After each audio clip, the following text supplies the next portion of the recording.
وہ مشکلوں کا سامنا کرنا پڑتا ہے جو پاکستان کی تاریخ میں کسی ڈکٹیٹرشپ میں نہیں کرنا پڑا.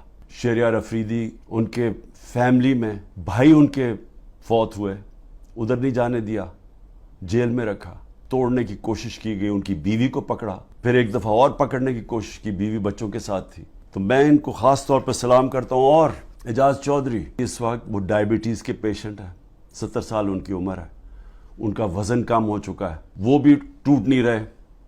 میاں محمود رشید ہارٹ کنڈیشن ہے، ان کو چیسٹ پینز ہوئی، ہسپتال گئے، اس کے باوجود وہ کھڑے ہیں. ڈاکٹر یاسمین کینسر کی سروائیور ہیں، عمر ان کی تقریباً 75 سال ہے، وہ اس وقت کی وہ بیٹھی ہوئی ہیں، اور ان کو کیا عمران خان کے خلاف وعدہ معاف گواہ بن جاؤ کہ عمران خان نے کہا تھا جا کے جلا دو. جس طرح 3-4 بچوں کو پکڑا انہوں نے، ان کو کہا جی عمران خان نے کہا تھا کہ کور کمانڈر گھر بھی جلانا ہے اور پھر وہ کوئی کاغذات ہے وہ بھی جلانے ہیں. یعنی لوگ